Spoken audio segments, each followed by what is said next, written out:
Hello दोस्तों, स्वागत है आपका हमारे यूट्यूब चैनल देवभूमि स्टडी पॉइंट में। आप सभी कैसे हैं मित्रों? मैं उम्मीद करता हूं आप सभी स्वस्थ होंगे, मस्त होंगे और आपकी स्टडी काफ़ी ज़्यादा अच्छी चल रही होगी दोस्तों। मित्रों, आप सभी का पटवारी एग्ज़ाम इस रविवार को होना तय हुआ है, तो मैं उम्मीद करता हूं आप सभी ने अपना सिलेबस कंप्लीट कर लिया होगा। तो अब जो आपके पास कुछ दिन बचे हैं, इसमें आप लोगों के पास मौका है अपनी तैयारी को जांचने का। इसी के रिगार्डिंग मैं आज आपके लिए यूकेपीएससी के सिलेबस पर आधारित उत्तराखंड व हिंदी के 50 महत्वपूर्ण प्रश्नों को लेकर के आया हूं, जिनसे कि आप लोग अपनी तैयारी को जांच सकते हैं दोस्तों। इन प्रश्नों के साथ साथ मैं आपको इनसे जुड़े अन्य महत्वपूर्ण तथ्य भी बताऊंगा, जो कि आपके आगामी एग्जाम के लिए काफ़ी ज़्यादा महत्वपूर्ण रहेंगे। दोस्तों, अगर आप लोग इस चैनल पर नए आए हैं तो चैनल को सब्सक्राइब कर लीजिएगा, वीडियो को लाइक करके शेयर कर दीजिएगा। आपके एक लाइक तथा सब्सक्राइब से हमारा हौसला बढ़ता है दोस्तों, और ज़्यादा बेहतर करने का हमारा मन करता है और ज़्यादा इंप्रूव करने की हमारी इच्छा होती है। तो दोस्तों, आप सभी लोग अगर इस वीडियो पर आए हैं तो चैनल को जरूर सब्सक्राइब कर लीजिएगा, वीडियो को लाइक करके शेयर कर दीजिएगा। आगे आपको इस चैनल में हिंदी व उत्तराखंड के संपूर्ण सिलेबस पर आधारित वीडियोस मिलेंगे तथा साथ ही साथ जीके व जीएस के महत्वपूर्ण टॉपिक पर आपको वीडियोस देखने के लिए मिलेंगे। तो दोस्तों, आपका ज़्यादा समय ना खराब करते हुए आज की वीडियो को प्रारंभ करते हैं। आप सभी से मेरा निवेदन है कि आप वीडियो के प्रारंभ से अंत तक बने रहें और अब सभी प्रश्नों को अटेम्प्ट करें दोस्तों, जिससे कि आप लोग अपनी तैयारी को जांच सकते हैं। आपका ज़्यादा समय ना खराब करते हुए वीडियो को प्रारंभ करते हैं।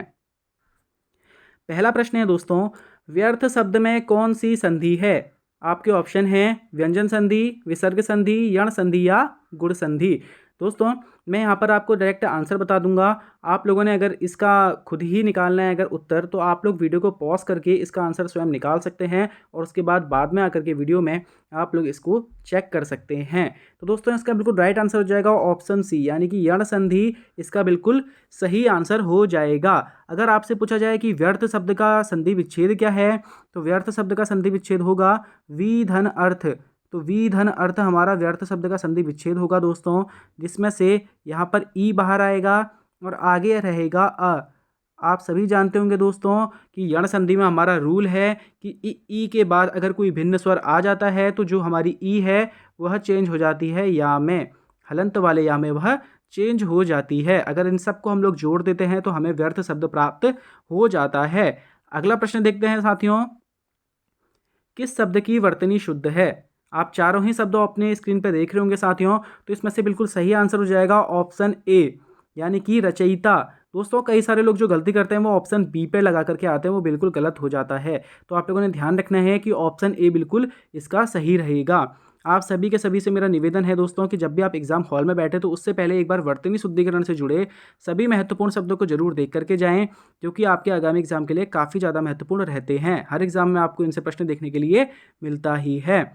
अगला प्रश्न देखते हैं दोस्तों, विलोम शब्दों के निर्माण में बहुलता से प्रयोग किया जाता है। दोस्तों, आपके ऑप्शन हैं परसर्ग, प्रत्यय, उपसर्ग या उपर्युक्त सभी।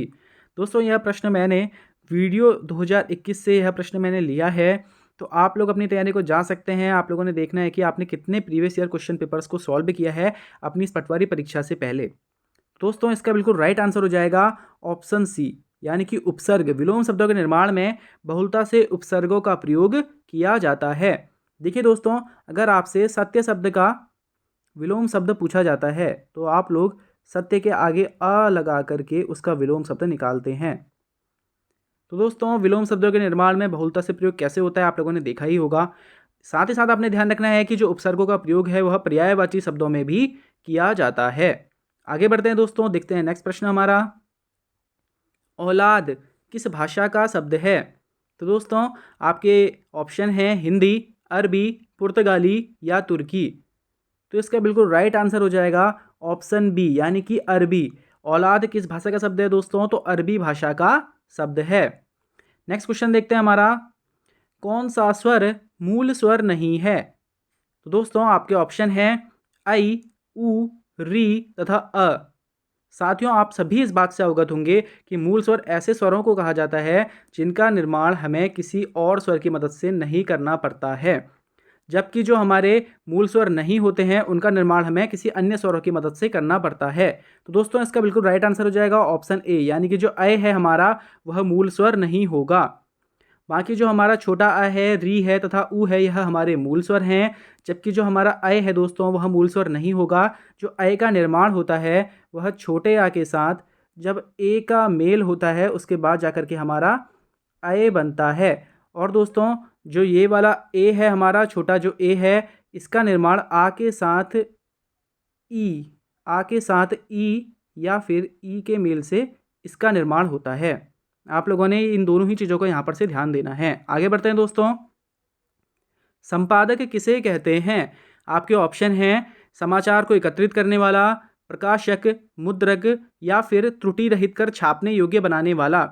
दोस्तों इसका बिल्कुल सही आंसर हो जाएगा ऑप्शन डी, यानी कि त्रुटि रहित कर छापने योग्य बनाने वाला हमारा संपादक कहलाता है। आगे बढ़ते हैं दोस्तों। अगला प्रश्न है हमारा, जानकी मंगल के कवि कौन हैं? आपके ऑप्शन हैं कबीरदास, मीरा, तुलसीदास या सूरदास। मित्रों आप सभी ने इस बात को नोटिस किया होगा कि यूपीएससी के द्वारा जितने भी अभी साहित्य से प्रश्न पूछे जा रहे हैं उनमें इन चारों कवियों से काफ़ी अधिक मात्रा में प्रश्न पूछे गए हैं। तो आपने इन सभी कवियों को भली भांति तैयार कर लेना है दोस्तों, और इस ऑप्शन का आपने आंसर देना है। तो इसका बिल्कुल राइट आंसर हो जाएगा ऑप्शन शी, यानी कि तुलसीदास। गोस्वामी तुलसीदास के द्वारा जानकी मंगल रचना लिखी गई थी दोस्तों। अगर बात करी जाए जानकी मंगल, साथ ही साथ पार्वती मंगल, हनुमान चालीसा, विनयवली, गीतावली, विनय पत्रिका, तो दोस्तों यह सभी रचनाएं हमारी गोस्वामी तुलसीदास जी के द्वारा करी गई हैं। कबीरदास जी से आपने ध्यान रखना है बीजक रचना को, मीरा जी से आपने याद रखना है दोस्तों गीत गोविंद टीका, राग गोविंद, राग सोरठा, बरसी का मायरा, यह सभी रचनाएं आपने मीराबाई से याद रखनी है। साथ ही साथ आपने सूरदास से याद रखना है दोस्तों सूर सागर, साहित्य लहरी, सूर सारावली, नल दमयंती तथा ब्याहलो। यह चारों ही कवि हमारे एग्जाम के लिए काफ़ी ज़्यादा महत्वपूर्ण है दोस्तों। तो आपने इन सभी रचनाओं को नोट कर लेना है, सभी रचनाओं को ध्यान देना है। अगला प्रश्न देखते हैं दोस्तों। अगला प्रश्न हमारा, परिमाणवाचक भेद है संज्ञा का, विशेषण का, कारक का या सर्वनाम का। तो दोस्तों आप सभी जानते होंगे कि जो परिमाणवाचक भेद है यह विशेषण का भेद है। विशेषण के कितने भेद होते हैं दोस्तों? तो विशेषण के 4 भेद होते हैं हमारे। ये 4 कौन कौन से भेद हैं दोस्तों? तो गुणवाचक विशेषण, संख्यावाचक विशेषण, परिमाणवाचक विशेषण तथा सार्वनामिक विशेषण, यह 4 हमारे विशेषण के प्रकार होते हैं। अगर आपसे पूछा जाए कि संज्ञा कितने प्रकार की होती है, तो दोस्तों संज्ञा 5 प्रकार की होती है। और अगर आपसे पूछा जाए कि कारक के कितने भेद हैं, तो कारक के 8 भेद हैं। साथ ही साथ आपने ध्यान रखना है कि सर्वनाम के कितने प्रकार होते हैं, तो सर्वनाम के 6 प्रकार होते हैं। आगे बढ़ते हैं दोस्तों, देखते हैं नेक्स्ट प्रश्न हमारा, निम्न में से प्रविशेषण है। तो दोस्तों आपने प्रविशेषण बताना है कि इन चारों शब्दों में से कौन सा हमारा एक प्रविशेषण है। आपके ऑप्शन है ईमानदार, अत्यंत, पराक्रमी या कुशल। तो दोस्तों इसका बिल्कुल राइट आंसर हो जाएगा ऑप्शन बी। ऑप्शन बी इसका बिल्कुल सही उत्तर हो जाएगा। आगे बढ़ते हैं दोस्तों। नेक्स्ट प्रश्न है हमारा, अनुशासन शब्द है। तो दोस्तों आपने बताना है कि अनुशासन शब्द किस प्रकार का शब्द है। तो दोस्तों यह यौगिक शब्द है। अनुशासन शब्द कैसा शब्द है दोस्तों? तो अनुशासन एक यौगिक शब्द है। आगे बढ़ते हैं दोस्तों। अगला प्रश्न है दोस्तों, हिंदी का प्रथम दैनिक समाचार पत्र कौन सा था। तो दोस्तों आपके ऑप्शन हैं उदंत मार्तंड, युगवाणी, सुधावर्षण तथा अमर उजाला। तो दोस्तों इसका बिल्कुल राइट आंसर हो जाएगा ऑप्शन सी, यानी कि जो सुधावर्षण है यह हिंदी का प्रथम दैनिक समाचार पत्र था। अगर आपसे पूछा जाए कि हिंदी का पहला समाचार पत्र कौन सा था, तो तब आपने ध्यान रखना है कि उदंत मार्तंड हिंदी का पहला समाचार पत्र था। दोस्तों दोनों ही तथ्य अलग अलग हैं, आपने जरूर इन्हें ध्यान रखना चाहिए कि जो उदंत मार्तंड है वह हिंदी का प्रथम समाचार पत्र था, जबकि जो सुधावर्षण है वह हिंदी का प्रथम दैनिक समाचार पत्र था। अगर आपसे पूछा जाए कि उदंत मार्तंड का प्रकाशन कब से हुआ था, तो 30 मई। तो दोस्तों 30 मई 1826 से उदंत मार्तंड का प्रकाशन कलकत्ता से पंडित जुगल किशोर शुक्ला जी के द्वारा करा गया था दोस्तों। जबकि जो सुधावर्षण समाचार पत्र है हमारा यह 1854 में श्याम सुंदर सेन जी के द्वारा कलकत्ता से प्रकाशित किया गया था। आपने इन दोनों ही तथ्यों को ध्यान रखना है। आगे बढ़ते हैं दोस्तों। समाचार लेखन की बहुप्रचलित शैली कौन सी है। आपके ऑप्शन है मानक शैली, उल्टा पिरामिड शैली या फिर पीत पत्रकारिता। तो दोस्तों इसका बिल्कुल सही आंसर हो जाएगा ऑप्शन बी, यानी कि उल्टा पिरामिड शैली समाचार लेखन की सबसे बहुप्रचलित शैली है। आगे बढ़ते हैं दोस्तों, देखते हैं नेक्स्ट प्रश्न हमारा, निम्न में सामासिक चिन्ह कौन सा है। तो दोस्तों चारों ऑप्शन देकर के आपने बताना है कि निम्न में सामासिक चिन्ह कौन सा है। तो दोस्तों इसका बिल्कुल राइट आंसर हो जाएगा ऑप्शन सी, यानी कि जो ऑप्शन सी है हमारा, यह सामासिक चिन्ह है। यानी कि जो योजक चिन्ह है इसे ही हम सामासिक चिन्ह भी कहते हैं, साथ ही साथ इसे संयोजक चिन्ह भी कहते हैं। आपने तीनों ही नाम याद रखने हैं, योजक चिन्ह, संयोजक चिन्ह तथा सामासिक चिन्ह, तीनों ही हम योजक चिन्ह को कहते हैं। जो सबसे पहला चिन्ह है दोस्तों, इसका नाम है हमारा अर्धविराम। तो दोस्तों सबसे पहला चिन्ह है, इसको हम क्या कहते हैं, तो इसको कहते हैं अर्धविराम। आप लोगों ने ध्यान रखना है, अर्धविराम पहला वाला चिन्ह है हमारा। जबकि जो दूसरा चिन्ह है दोस्तों, उसे हम लोग कहते हैं हंस पद या त्रुटि बोधक चिन्ह। साथ ही साथ आपने ध्यान रखना है, विस्मरण चिन्ह भी इसे कहा जाता है। जब हम किसी शब्द को लिखना भूल जाते हैं तो दोस्तों हम इस प्रकार का चिन्ह लगा करके उसके ऊपर शब्दों को लिख सकते हैं। तो ये तीनों ही आपके लिए महत्वपूर्ण है, आपके एग्जाम की दृष्टि से आप लोगों ने तीनों को ही ध्यान रखना है। आगे बढ़ते हैं दोस्तों, देखते हैं आपका नेक्स्ट प्रश्न। अगला प्रश्न है आपका, वे प्रत्यय जो संज्ञा, सर्वनाम, विशेषण आदि के अंत में प्रयुक्त होते हैं क्या कहलाते हैं? आपके ऑप्शन हैं कृत प्रत्यय, समान प्रत्यय, तद्धित प्रत्यय या मिलान प्रत्यय। तो दोस्तों इसका बिल्कुल सही आंसर हो जाएगा ऑप्शन सी, यानी कि जो तद्धित प्रत्यय हैं वह संज्ञा, सर्वनाम तथा विशेषण के अंत में प्रयुक्त होते हैं। जबकि अगर आपसे प्रश्न पूछा गया कि क्रिया या धातु के अंत में कौन से प्रत्यय प्रयोग में लाए जाते हैं, तो कृत प्रत्यय, यानी कि जो कृदंत प्रत्यय हैं या फिर कृत प्रत्यय जो हैं वह क्रिया या धातु के अंत में प्रयोग में लाए जाते हैं। जबकि जो तद्धित प्रत्यय हमारे वह संज्ञा, सर्वनाम तथा विशेषण आदि के अंत में प्रयोग में लाए जाते हैं। आगे बढ़ते हैं, आगे बढ़ते हैं दोस्तों, देखते हैं आपका नेक्स्ट प्रश्न।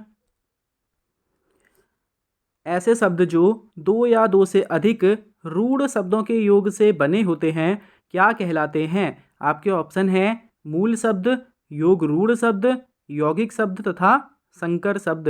दोस्तों इसका बिल्कुल राइट आंसर हो जाएगा ऑप्शन सी, यानी कि जो यौगिक शब्द हैं वह दो या दो से अधिक रूढ़ शब्दों के योग से बने होते हैं। आगे बढ़ते हैं दोस्तों, आप लोगों को अगला प्रश्न है, सही क्रम बताना है। तो दोस्तों आप लोगों को स्क्रीन में दिख ही रहा होगा कि आप लोगों का सही क्रम क्या बैठेगा। तो इसका बिल्कुल राइट आंसर हो जाएगा ऑप्शन डी। दोस्तों ऑप्शन डी इसका बिल्कुल सही उत्तर हो जाएगा। सबसे पहले वर्ण, उसके बाद अक्षर, फिर शब्द, फिर पद तथा फिर उपवाक्य तथा अंत में वाक्य।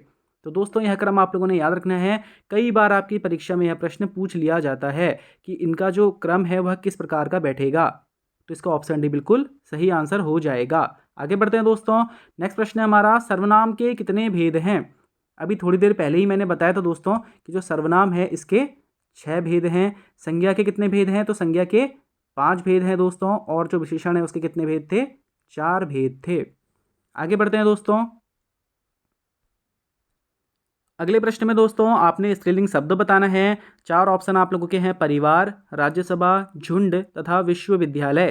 तो दोस्तों इसका बिल्कुल राइट आंसर हो जाएगा ऑप्शन बी, यानी कि जो राज्यसभा है वह हमारा स्त्रीलिंग शब्द है तथा अन्य बाकी सभी पुल्लिंग शब्द हैं हमारे।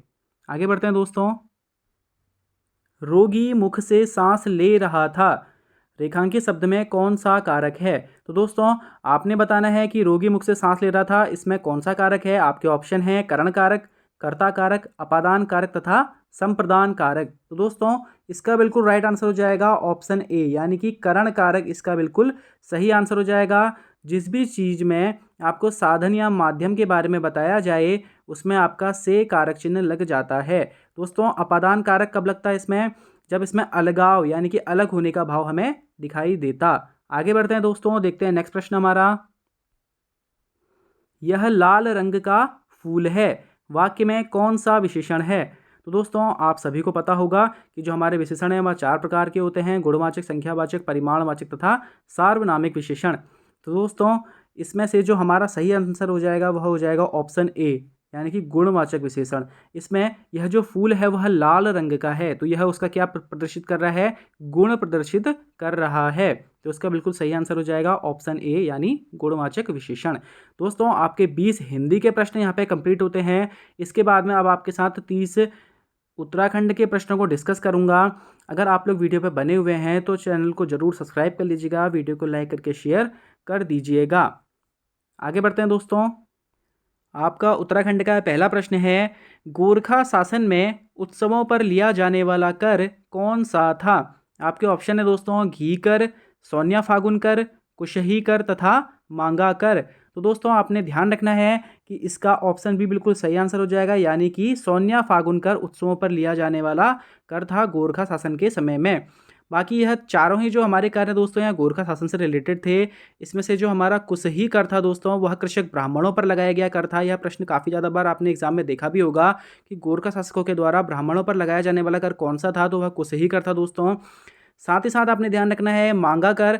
मांगा कर वयस्क व्यक्तियों पर लगाया जाने वाला कर था दोस्तों। आप लोगों ने चारों ही कर याद रखने हैं कि यह गोरखा शासन से संबंधित थे।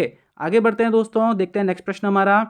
किसे कुमाऊं कमिश्नर को किस कुमाऊं कमिश्नर को कुमाऊं का बेताज बादशाह कहा जाता था? तो दोस्तों आपके ऑप्शन है लुसिंगटन, रैमजे, जे.एन. बैटन तथा कर्नल गोबान। तो आप सभी इस बात से भली भांति अवगत होंगे दोस्तों, यह प्रश्न काफ़ी ज़्यादा बार रिपीटेड है। तो आप लोगों ने जरूर इसे ध्यान में रखना कि इसका जो आंसर हो जाएगा ऑप्शन बी, यानी कि हेनरी रैमजे क्या थे, कुमाऊं का बेताज बादशाह इनको कहा जाता था। तथा अगला प्रश्न आपने ध्यान रखना है कि 1857 की क्रांति के समय कुमाऊं कमिश्नर कौन था? तो 1857 की क्रांति के समय हेनरी रैमजे कुमाऊं कमिश्नर थे। सबसे लंबे समय तक कुमाऊं कमिश्नर के पद पर कौन रहे? तो हेनरी रैमजे रहे थे। हेनरी रैमजे कुमाऊं कमिश्नर के पद पर कब बैठे थे? तो 1856 में है कुमाऊं कमिश्नर के पद पर बैठे थे। इन्हें कुमाऊं का बेताज बादशाह तथा रामजी भी कहा जाता था। आगे बढ़ते हैं दोस्तों, टिहरी रियासत के किस शासक को इंग्लैंड में 11 तोपों की सलामी दी गई थी? आपके ऑप्शन है दोस्तों प्रताप शाह, भवानी शाह, कीर्ति शाह तथा सुदर्शन शाह। दोस्तों आप सभी ने अपना आंसर लगा लिया होगा। इसका बिल्कुल राइट आंसर हो जाएगा ऑप्शन सी, यानी कि कीर्ति शाह को इंग्लैंड में 11 तोपों की सलामी दी गई थी दोस्तों। और यह सलामी कब दी गई थी? तो सन 1900 ईस्वी में कीर्ति शाह इंग्लैंड गए थे, जहां उन्हें 11 तोपों की सलामी दी गई थी। इससे पहले आपने ध्यान रखना है कि दिसंबर 1898 में अंग्रेजी सरकार ने इन्हें कंपेनियन ऑफ इंडिया की उपाधि भी प्रदान करी थी। तथा साथ ही साथ 1901 में इन्हें नाइट कमांडर की उपाधि भी प्रदान करी गई थी। अन्य लोगों को देख लेते हैं दोस्तों। तो प्रताप शाह से आपने ध्यान रखना है कि राज्य का पहला प्रिंटिंग प्रेस प्रताप शाह के द्वारा स्थापित करा गया था दोस्तों। साथ ही साथ आपने ध्यान रखना है सुदर्शन शाह के बारे में। सुदर्शन शाह पवार वंश के 55वें शासक थे तथा टिहरी रियासत के पहले शासक थे दोस्तों। सुदर्शन शाह कवि सूरत के नाम से काव्य रचनाएं करते थे तथा इनका प्रमुख ग्रंथ सभासार था। इतने तथ्य आप लोगों ने यहाँ से ध्यान रखने हैं। आगे बढ़ते हैं दोस्तों, देखते हैं नेक्स्ट प्रश्न हमारा। अगला प्रश्न है हमारा, क्षेत्रफल के आधार पर हिमालयी राज्यों में उत्तराखंड का कौन सा स्थान है? तो दोस्तों आपके ऑप्शन है 5वां, चौथा, 11वां या 7वां।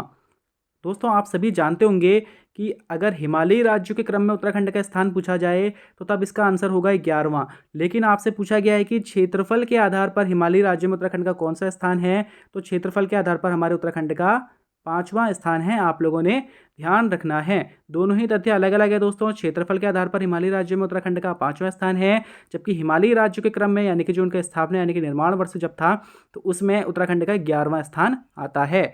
अगला प्रश्न है हमारा, बौद्ध ग्रंथों में उत्तराखंड के लिए किस शब्द का प्रयोग किया गया है?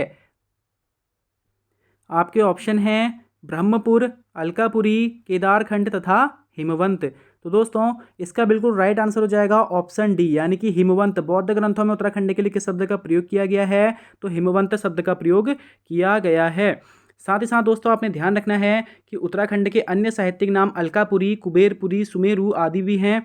साथ ही साथ आपने ध्यान रखना है कि जो उत्तराखंड को ब्रह्मपुर नाम दिया था वह ह्वेनसांग ने दोस्तों ह्वेनसांग ने अपनी पुस्तक सी यू की में उत्तराखंड के लिए ब्रह्मपुर शब्द का प्रयोग किया था। इतने तथ्य आपने यहाँ से इसे ध्यान रखने हैं। आगे बढ़ते हैं दोस्तों, देखते हैं नेक्स्ट प्रश्न हमारा। राष्ट्रीय शिक्षक पुरस्कार से उत्तराखंड के कितने शिक्षकों को सम्मानित किया गया है? महत्वपूर्ण प्रश्न है दोस्तों आपके करंट अफेयर्स का। अगर आपने करंट अफेयर्स से आपकी भली भांति तैयार नहीं है दोस्तों, तो मैंने करंट अफेयर्स के 4 पार्ट आप लोगों को दिए हैं। अगर आपने उन वीडियोस को नहीं देखा है तो मैं डिस्क्रिप्शन में उनका लिंक दे दूंगा दोस्तों, आप वहां जाकर के उन वीडियोस को देख लीजिएगा। मैंने उन सभी करंट अफेयर्स में महत्वपूर्ण प्रश्नों को इंक्लूड किया है, जो कि आपके आगामी एग्जाम के लिए काफ़ी ज़्यादा महत्वपूर्ण रहने वाले हैं। तो दोस्तों आपके ऑप्शन हैं 4, 5, 2 या 3। तो दोस्तों इसका बिल्कुल राइट आंसर हो जाएगा ऑप्शन सी, यानी कि 2।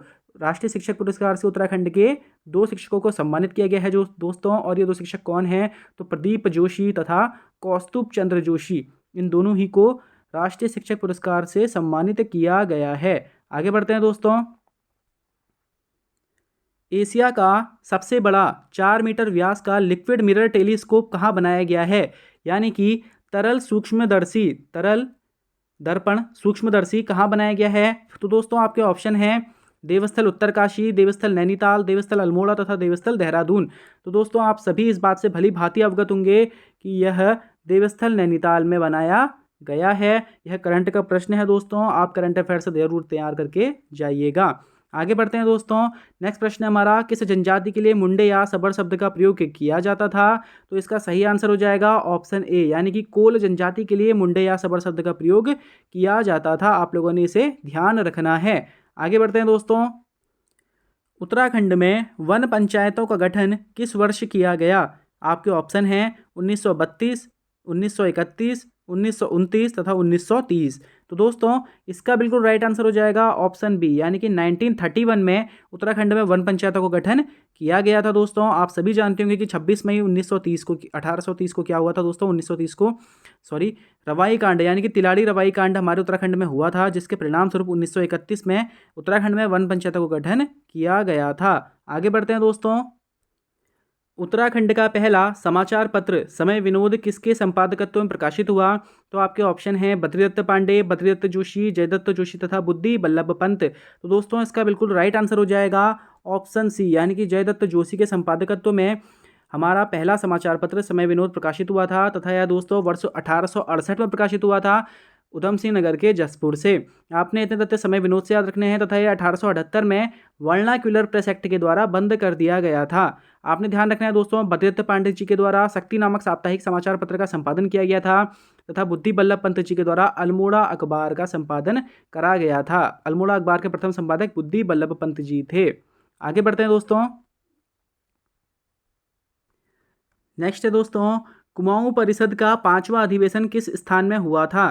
तो दोस्तों इसका बिल्कुल राइट आंसर हो जाएगा ऑप्शन ए, यानी कि टनकपुर में कुमाऊं परिषद का 5वां अधिवेशन हुआ था। दोस्तों आप लोगों ने ध्यान रखना है कि जो दोस्तों कुमाऊं परिषद है इसकी स्थापना वर्ष 1917 में हुई थी दोस्तों, तथा इसमें जो सबसे पहला अधिवेशन हुआ था उसको जयदत्त जोशी जी के द्वारा अध्यक्षता उसकी करी गई थी, तथा अल्मोड़ा में यह पहला अधिवेशन हुआ था। दूसरा अधिवेशन दोस्तों हल्द्वानी में हुआ था, तीसरा अधिवेशन हमारा कोटद्वार में, चौथा अधिवेशन काशीपुर में तथा पांचवा अधिवेशन टनकपुर में संपन्न हुआ था। आप लोगों ने इतने तथ्य यहाँ से ध्यान रखने हैं। तथा कुमाऊं परिषद का जो अधिवेशन था, जो यानी कि जो इसका गठन था दोस्तों, वह वर्ष 1916 में करा गया था पंडित गोविंद बल्लभ पंत, हरगोविंद पंत तथा बी डी पांडे जी की अध्यक्षता में, तथा वर्ष 1926 में इसका विलय कर दिया गया था। आगे बढ़ते हैं दोस्तों। 2013 से शुरू राज्य खेल पुरस्कारों में उत्तराखंड की जगह देवभूमि शब्द जोड़ा गया। वर्ष 2013 से, 14 से, 15 से या 16 से? तो दोस्तों इसका बिल्कुल राइट आंसर हो जाएगा ऑप्शन सी, यानी कि 2015 से उत्तराखंड राज्य खेल पुरस्कारों में उत्तराखंड की जगह देवभूमि शब्द जोड़ा गया है। नेक्स्ट प्रश्न है हमारा, एपण गर्ल ऑफ कुमाऊं उपनाम से किसे जाना जाता है दोस्तों? तो आपके चार ऑप्शन है, मनीषा चौहान, मीनाक्षी खाती, दिव्या रावत तथा मधुमिता बिष्ट। तो दोस्तों इसका बिल्कुल राइट आंसर हो जाएगा ऑप्शन बी, यानी कि मीनाक्षी खाती जी को एपण गर्ल ऑफ कुमाऊं नाम से भी जाना जाता है। साथ ही साथ आपने ध्यान रखना है दोस्तों कि दिव्या रावत जी को मशरूम लेडी या मशरूम गर्ल भी कहा जाता है, तथा मधुमिता बिष्ट जी को बैडमिंटन क्वीन कहा जाता है। आगे बढ़ते हैं दोस्तों। नेक्स्ट क्वेश्चन है हमारा, गंगा स्वच्छता दिवस कब मनाया जाता है? तो दोस्तों आपके ऑप्शन है 17 नवंबर, 17 मार्च, 17 दिसंबर तथा 17 अक्टूबर। तो दोस्तों इसका बिल्कुल राइट आंसर हो जाएगा ऑप्शन सी, यानी कि 17 दिसंबर को गंगा स्वच्छता दिवस मनाया जाता है। आगे बढ़ते हैं दोस्तों। 2 खंडों में उत्तराखंड कितना सच और कितना छल के लेखक कौन हैं? तो आपके ऑप्शन हैं सुरेंद्र सिंह पांगती, सुरेंद्र कुमार, सुरेश रावत तथा सूरज ओली। तो दोस्तों इसका बिल्कुल राइट आंसर हो जाएगा ऑप्शन ए, यानी कि सुरेंद्र सिंह पांगती जी के द्वारा 2 खंडों में उत्तराखंड कितना सच और कितना छल लेख पुस्तक लिखी गई थी। आगे बढ़ते हैं दोस्तों। अगला प्रश्न है हमारा, किसने लोक गायक झुसिया दमाई पर शोध प्रबंध लिखा? तो दोस्तों आपके ऑप्शन हैं मनोहर श्याम जोशी, हिमांशु जोशी, गिरीश तिवारी गिरदा तथा देवी दत्त पंत। तो साथियों लोक गायक झुसिया दमाई पर शोध प्रबंध गिरीश तिवारी गिरदा जी के द्वारा लिखा गया था। आगे बढ़ते हैं दोस्तों।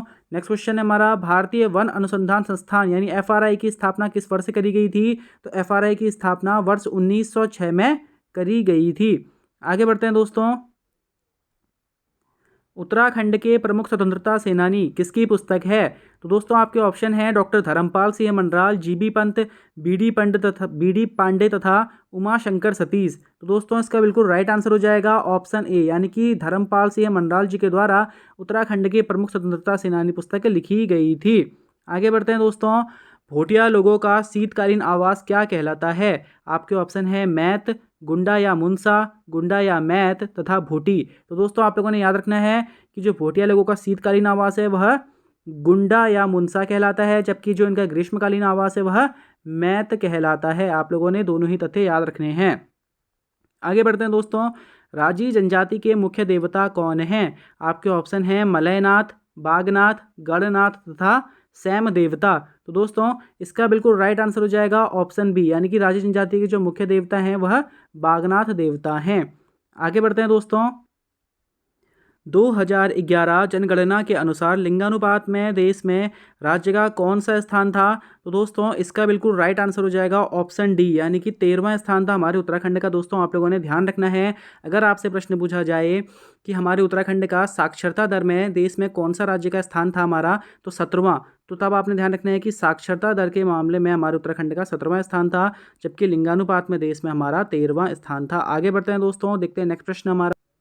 गंगा का मायका उपनाम से किस स्थल को जाना जाता है? आपके ऑप्शन हैं ऊखीमठ, रुद्रप्रयाग, मुखवा ग्राम, उत्तरकाशी, लोहाघाट, चंपावत तथा श्रीनगर पौड़ी गढ़वाल। तो दोस्तों इसका बिल्कुल राइट आंसर हो जाएगा ऑप्शन बी। आप लोग सभी जानते होंगे कि गंगा माता का जो हमारा गंगोत्री उसका जो मंदिर है उसमें जो शीतकालीन आवास है उनका मुखवा गांव उत्तरकाशी में उनका आवास है, इसीलिए इसे गंगा का मायका भी कहा जाता है। आगे बढ़ते हैं दोस्तों, नेक्स्ट प्रश्न है हमारा। प्रसिद्ध कमलेश्वर मंदिर कहाँ स्थित है? आपके ऑप्शन है पौड़ी गढ़वाल, हरिद्वार, उत्तरकाशी तथा चमोली। तो प्रसिद्ध कमलेश्वर मंदिर हमारा दोस्तों पौड़ी गढ़वाल जिले में स्थित है। आप लोगों ने इसे ध्यान रखना है। आगे बढ़ते हैं दोस्तों। कुमाऊं क्षेत्र का पहला नगर माना जाता है। आपके ऑप्शन हैं हल्द्वानी, चंपावत, बागेश्वर तथा अल्मोड़ा। तो दोस्तों कुमाऊं क्षेत्र का पहला नगर चंपावत को माना जाता है। आगे बढ़ते हैं दोस्तों। रुपिन व सुपिन नदियों का संगम किस स्थान पर होता है? आपके ऑप्शन है दोस्तों खरसाली, नेटवाण, लाखामंडल तथा कालसी। तो दोस्तों इसका बिल्कुल राइट आंसर हो जाएगा ऑप्शन बी, यानी कि नेटवाड़ उत्तरकाशी में रुपिन व सुपिन नदियों का संगम होता है दोस्तों, जहाँ से इन दोनों नदियों को टोन्स नाम से फिर जाना जाता है। टोन्स नदी का अन्य नाम तमसा नदी भी आप लोगों ने ध्यान रखना है दोस्तों। और नेटवाड़ के पास ही इस पर नेटवाड़ जल विद्युत परियोजना है जिसकी क्षमता 60 मेगावाट है। आगे बढ़ते हैं दोस्तों, नेक्स्ट प्रश्न है हमारा। दारमा व व्यास घाटी के बीच कौन सा दर्रा है? तो दोस्तों इसका सही आंसर हो जाएगा ऑप्शन ए। तो सिनला दर्रा दारमा व व्यास घाटी के बीच में मौजूद है। आप लोगों ने ध्यान रखना है दोस्तों। लिपुलेख दर्रा कहाँ है सीधा अगर आपसे प्रश्न पूछा जाए तो लिपुलेख दर्रा हमारा पिथौरागढ़, चीन तथा नेपाल के बीच में वाला दर्रा है दोस्तों। यहाँ 3 स्थानों को जोड़ने वाला दर्रा है। कालिंदी दर्रा आपने ध्यान रखना है उत्तरकाशी व चमोली को जोड़ता है दोस्तों, तथा श्रृंगकंठ दर्रा हिमाचल प्रदेश तथा उत्तरकाशी को जोड़ता है। आगे बढ़ते हैं, नेक्स्ट क्वेश्चन है हमारा। कॉमेट पर्वत की ऊंचाई कितनी है? तो दोस्तों आपका प्रश्न है कामेट पर्वत की ऊंचाई कितनी है? तो आप लोगों ने इसका आंसर भी लगा ही लिया होगा दोस्तों। तो इसका आंसर है ऑप्शन सी, यानी कि 7,756 मीटर कामेट पर्वत की ऊंचाई है। अगर आपसे पूछा जाए कि नंदा देवी पश्चिमी की ऊंचाई कितनी है, तो नंदा देवी की जो चोटी है हमारी पश्चिमी उसकी ऊंचाई 7,817 मीटर है दोस्तों। अगर आपसे पूछा जाए कि नंदा देवी पूर्वी की ऊंचाई कितनी है, तो 7,434 मीटर उसकी ऊंचाई है दोस्तों, तथा 7,272 मीटर यानी 72 मीटर ऊंची चोटी कौन सी है? तो माणा पर्वत चोटी 72 मीटर ऊंची है। आप लोगों ने चारों ही याद रखनी है दोस्तों, ठीक है। आगे बढ़ते हैं, अगला प्रश्न है दोस्तों। उत्तराखंड के प्रथम महाधिवक्ता कौन थे? आपके ऑप्शन हैं सूर्य नारायण बाबुलकर, प्रकाश पंत, सुरजीत सिंह बरनाला तथा मेहरबान सिंह नेगी। तो दोस्तों इसका बिल्कुल राइट आंसर हो जाएगा ऑप्शन डी, यानी कि मेहरबान सिंह नेगी जी उत्तराखंड के प्रथम महाधिवक्ता थे। और अगर पूछा जाए वर्तमान में कौन है, तो सूर्य नारायण बाबुलकर जी वर्तमान में हमारे उत्तराखंड के महाधिवक्ता हैं। प्रकाश पंत जी के बारे में आपने ध्यान रखना है कि प्रथम विधानसभा अध्यक्ष अंतरिम, तो यह हमारे प्रकाश पंत जी थे। अगर आपसे पूछा जाए कि अंतरिम विधानसभा के प्रथम अध्यक्ष कौन थे, यानी कि प्रथम विधानसभा अध्यक्ष कौन थे अंतरिम, अगर इस तरह से पूछा जाता है तो आपने प्रकाश पंत जी को ध्यान रखना है। लेकिन अगर पूछा जाए कि प्रथम निर्वाचित विधानसभा अध्यक्ष कौन थे, तो तब आपने ध्यान रखना है यशपाल आर्य जी प्रथम निर्वाचित विधानसभा अध्यक्ष थे। सुरजीत सिंह बरनाला जी से आपने ध्यान रखना है दोस्तों कि प्रथम राज्यपाल हमारे उत्तराखंड के सुरजीत सिंह बरनाला जी थे। आगे बढ़ते हैं दोस्तों, नेक्स्ट प्रश्न देखते हैं हमारा। सर्वाधिक ग्राम पंचायतों वाला जिला कौन सा है? आपके ऑप्शन है पौड़ी, टिहरी, उत्तरकाशी तथा चमोली। तो दोस्तों इसका राइट आंसर हो जाएगा ऑप्शन ए। सर्वाधिक ग्राम पंचायतों वाला जिला कौन सा है, तो पौड़ी गढ़वाल हमारा सर्वाधिक ग्राम पंचायतों वाला जिला है दोस्तों। साथ ही साथ आपने ध्यान रखना है कि पौड़ी गढ़वाल में सर्वाधिक पलायन भी हुआ है। अगर आपसे पूछा जाए कि सर्वाधिक पलायन उत्तराखंड के किस जिले से होता है, तो पौड़ी गढ़वाल जिले से सर्वाधिक पलायन होता है। तथा अंतिम तथ्य आपने ध्यान रखना है कि 1,174 ग्राम पंचायतें पौड़ी गढ़वाल में मौजूद है। आगे बढ़ते हैं दोस्तों, आज का अंतिम प्रश्न देखते हैं। राजकीय पुष्प ब्रह्मकमल का वैज्ञानिक नाम क्या है? तो आपके ऑप्शन है दोस्तों मास्कस काइसोकास्टर, सोसूरिया अबवेलेटा, ऑप्शन सी है कॉमन पिकॉक तथा रोडोडेंड्रॉन आर्बोरियम। तो दोस्तों इसका राइट आंसर हो जाएगा। तो दोस्तों आपने ध्यान रखना है कि सोसूरिया अबवेलेटा ऑप्शन बी, यानी कि हमारा जो ऑप्शन बी है वो बिल्कुल राइट आंसर हो जाएगा। राजकीय पुष्प ब्रह्मकमल का वैज्ञानिक नाम है सोसूरिया अबवेलेटा। साथ ही साथ आपने ध्यान रखना है कि जो हमारा कस्तूरी मृग है, तो कस्तूरी मृग का वैज्ञानिक नाम है मास्कस काइसोगास्टर दोस्तों। कॉमन पिकॉक कौन है? तो कॉमन पिकॉक हमारी राज्य तितली है दोस्तों, जिसको 2016 में राज्य तितली घोषित करा गया था। तथा अंतिम आपने ध्यान रखना है कि राज्य वृक्ष बुरांस का वानस्पतिक नाम रोडोडेंड्रॉन आर्बोरियम है। इतने तथ्य दोस्तों आपने यहाँ से ध्यान रखने हैं। मित्रों अगर आपको थोड़ी सी गति मेरी तेज़ लगी होगी तो आप प्लेबैक स्पीड में जा करके अपनी गति को थोड़ा सा कम कर सकते हैं साथियों वहाँ से। मित्रों आपके द्वारा जो भी यह वीडियो देखने का प्रयास किया गया है वह आगे आपके एग्ज़ाम में आपकी मदद ज़रूर करेगा दोस्तों। अगर आप वीडियो के अंत तक बने हैं तो यह आपको ज़रूर आपके एग्ज़ाम में फ़ायदा पहुंचाएगा। साथियों अगर आप अंत तक इस वीडियो में बने हैं तो चैनल को ज़रूर सब्सक्राइब कर लीजिएगा, वीडियो को लाइक करके शेयर कर दीजिएगा। अंतिम समय में दोस्तों अपने दिमाग को बिल्कुल काम रखिएगा, बिल्कुल एकदम शांत रखिएगा दोस्तों, प्रसन्न रहिएगा, हैप्पी रहिएगा। आप सभी का एग्ज़ाम काफ़ी ज़्यादा अच्छा जाएगा दोस्तों। इसी के साथ मैं अपनी वाणी को विराम देता हूँ। धन्यवाद।